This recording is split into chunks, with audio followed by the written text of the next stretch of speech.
Hello, welcome back or welcome to my channel. It's Sunshine Lorena and I'm going to be speaking about my November TBR hopefuls.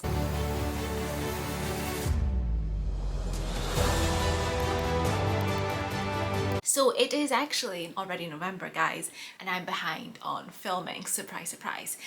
Quick little catch up. So my reading, actually, October wrap up will be coming at some point soon. October, I did read actually a decent amount. However, I'm not reading at the pace that I have been normally reading, or it's just, I've also been a little bit busier, I had some other things going on, and now I'm starting to study because I'm studying for a qualification through work, so I'm gonna have less time. But I definitely feel like I don't have as much reading enthusiasm over the last couple of months. So yeah, you'd have seen October, there was a drop off in videos, I had some stuff going on.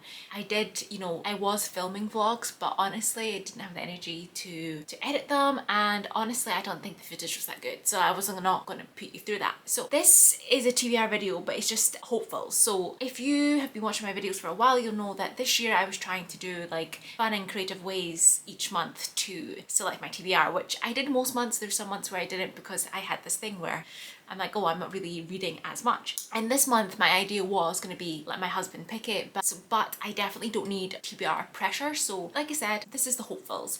I definitely think I've went heavy on the physical TBR the last couple of months, and I think that's what slowed me down, because just reading the physical book without the audiobook as well, I'm much slower at reading.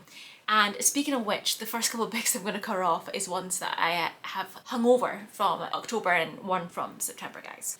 But I'm going to take you through these books of ones that I want to potentially read this month. Like I said, there's books that I've like kind of hung over from the other month.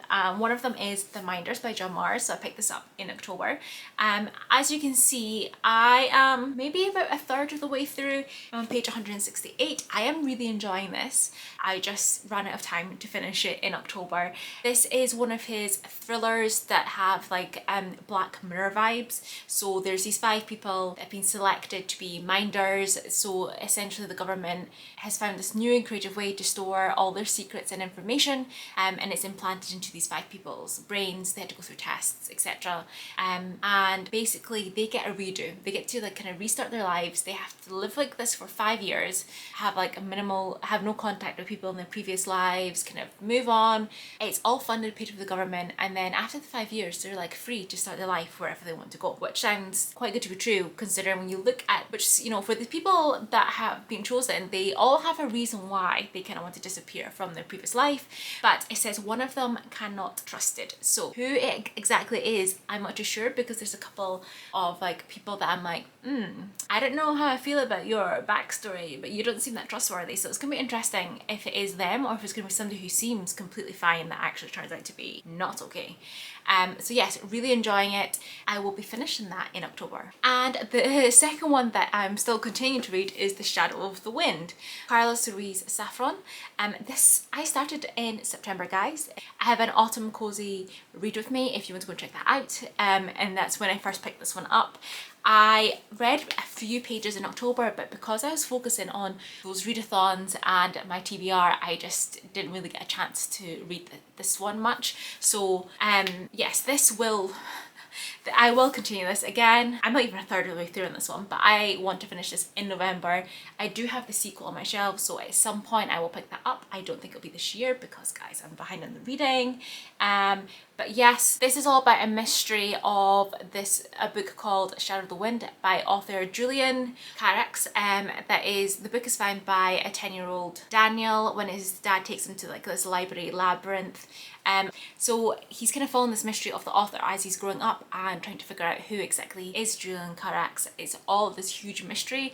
I'm loving it so far. I really want to focus on this and finish it because, like I said, when I first started it, 5-star feels, and I want to see if it is actually 5 stars. So there's that. And both of those books actually are on my 23 and 23. If you saw my goals video at the start of the year, I said I wanted to try and read at least 80% of that list. Now 80% works out to be 18.4. So I was like, let's round it down to 18, guys. I've only read 8 so far. I actually finished 8. With these 2, it is 8, isn't it? With these 2, we'll go to 10. So I have looked at my list. I don't know if I can do it, guys. I don't think I'm gonna get to the 80%, but I am gonna try. So I looked at the list and I have a couple of books in there that they are physical books, I know guys, but I have access to the audiobooks, and I find when I can read with the audiobook, first of all I read way faster, second of all I can like switch out and just listen to the audiobook if I'm doing something, so I feel like they are a little bit more easier. First one of those is my Heart is a Chainsaw by Stephen Graham Jones, and this was on my October TBR. October TBR, let's just ignore that guys, because yeah, as we know, I didn't do well in that. So I never got to this, but the audiobook is on script, so combination hopefully should make me winning. It's about Final Girls. Our main character is Jay Daniels, and she's an outcast. She is half Indian, with an abusive father and absent mother. So it's about this town and the mysteries, some history, and it's got to do with Final Girls. It's all I know, but I will get to this one. Like I said, audiobook for the win, guys. Then the last one on that list that I know that I've access to the audiobook is Shadow and Bone by Leah Bardugo. As you can see, I still have this in the cellophane, and I bought this in like 2020, guys, somewhere 2021, sorry. But yes, this audiobook is on my library. I can get the audiobook from my library. Also, it's not very thick, it's like YA, so it should be an easier read. As you know, it is fantasy, and I thought I was going to be a fantasy girl in my fantasy era this year, but that has not been the case. But I don't want to start this series, I can finish those and then go on to the Six of Crows, and hopefully this will help for my next year's 24 and 24 list as well. But that should be an easy win. Then another one on that list that is from my NetGalley shelf, and actually came out in February. I did try to read it then, I wasn't in the right frame of mind, but I need to read it, guys, because I'm never this behind on reviews. But that is The Davenports by Crystal Marquise. This is a YA historical romance. When at ebooks, I can read them really fast, guys. I can get through them quite quickly. I don't know what it is with the Kindle, just much faster. So like when I'm gonna be taking trains a couple of months, I'm gonna be on trains a couple of times this month, so I do get on well with reading when I'm on the train, so this probably will help, and traveling and stuff, so I think I can get through this one. But the Davenports are one of the few black families of immense wealth and status in the changing United States. It is set in like 1910, the early 1900s. Their fortune made through the entrepreneurship of William Davenport, a formerly enslaved man who founded the Davenport Carriage Company years ago. And then it is following, there is Olivia, one of the daughters, Helen is the younger sister, and then Amy Rose is a childhood friend turned into maid of the Davenport sisters. So it's kind of following their stories, their romances and love lives, and kind of how they are in this society, this ever-changing society. So apparently it's also been inspired by the real life story of the Patterson family. So yes, I think it sounds really interesting. That's not the full premise, but it sounds really interesting. I need to get it off my NetGalley shelf, do my review, clear it off, and it is one of my 23 and 23. So that would be hopefully 4 this month that I can add, so it'll take me to 12. I'm still far off 18, like I said, guys. I don't think I'm going to do it, but we will try. Another NetGalley arc that I need to get to, guys, and this is my worst one that's been there the longest, is Legends and Latties by Travis Baldry. So when they were re-releasing it last November, guys, I had applied for it, and they literally, I think, approved me on the day it was released. I never had reading plans, so I like put it off, and I've just kept putting it off, and I have no idea why. It's on my Kindle and I do want to read it, but I'm gonna read it, and actually the sequel or prequel, I think it is, actually is out this month, so I am really behind. But it's fantasy, it's cozy, it's a cozy fantasy about found families and fresh starts is what it says, and I think it's gonna be really cute and probably perfect for this time of year, so I think it'd be nice and refreshing. So that'll be another one to get off my list, and that is 5 books, 2 of which I've started, which, you know, is a decent amount. I do have some other books that potentially I might read. I'm just going to take you through those as well, because I never know actually how much I'm gonna, because I never actually know how much I'm gonna read in a month. One that I really do want to read, guys, and that is because November is Goodreads month, okay, when the Goodreads Choice Awards happen. Now, one of my goals was to be able to vote in at least one category. I think I will be able to do that. In order for me to do that, I need to have read at least 2 books in the category. I think I'm gonna be able to vote in the thriller one because I read Lisa Jones' release this year. None of this is true, and I don't think you can see it. It's up on my shelf there. I also read Riley Sager's The Only One Left. And I feel like both of those definitely will be on that list for sure. I feel like I've not read any 2023 romances that I can think of, but I think I will be able to do it. However, just to add at least another one into mix, and I've been slowly flashing the cover, is Yellowface by Arif Kwan. Again, the audiobook is on script, so a combination of the two. Also, every single Arif Kwan book that I have read, not only have they been 5 stars, I've always listened to the audiobook while I'm reading it, so I think it would be a nice one to get through. But I believe this is like mystery thriller, and it's stepped away from the fantasy element, so that's why I've got a feeling that it might end up on the thriller list for Goodreads Choice Awards, which means I basically need to pick up like this weekend just to make sure I get it in. So we'll see if that happens, guys. I want to start another book without finishing the ones I already have. But yes, this is, so just quick synopsis. Athena Lou is literally darling and Jane Hayward is a literally nobody. When Athena dies in a freak accident, June steals her unpublished manuscript and publishes it as her own on the biggest name, Juniper Song. But as evidence threatens Jane's stolen success, she discovers exactly how far she will go to keep what she wants, what she thinks she deserves. What happens next is entirely everyone else's fault. It sounds really good, I've heard good reviews about it, and I just really want to get to it. So I have been contacted by an author who is self-publishing a book to see if I wanted to read it. It's coming out on the 1st of December. The synopsis sounds really good and I will take you through it. So I agreed to read it, so I will be reading this in November, and I will let you know all my thoughts and feelings.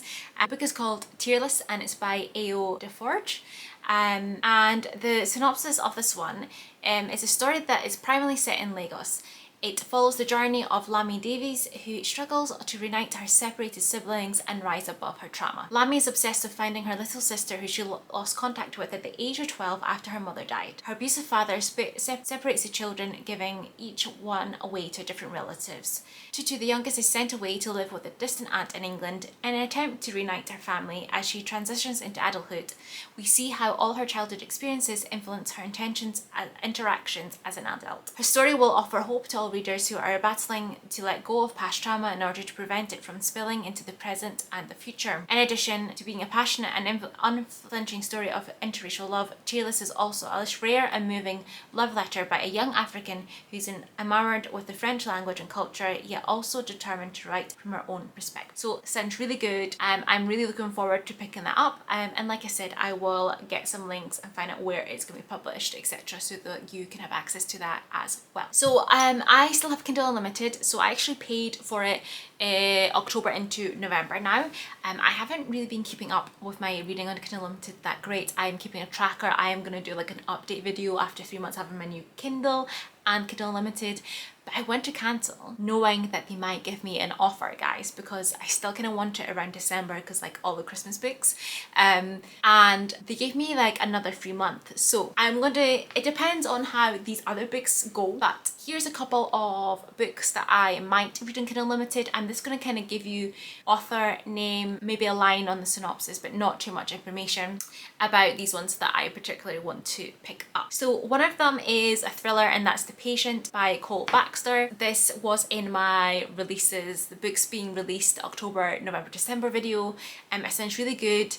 It's not like The Silent Patient. It's after he's been released from a psychiatric facility. He was away for some crime, doesn't remember anything if I remember correctly from the synopsis, and now there's weird things going on and he's trying to find out like what actually happened. I mean, now there are a ton of like thrillers that I love to read, but I may or may not get to them. But the second one that I'm going to put on this list of potential November is The Housemaid's Secret by Frida McFadden, because I read The Housemaid in October. I really enjoyed it. Looking forward to the sequel. You got a little snippet at the end of The Housemaid.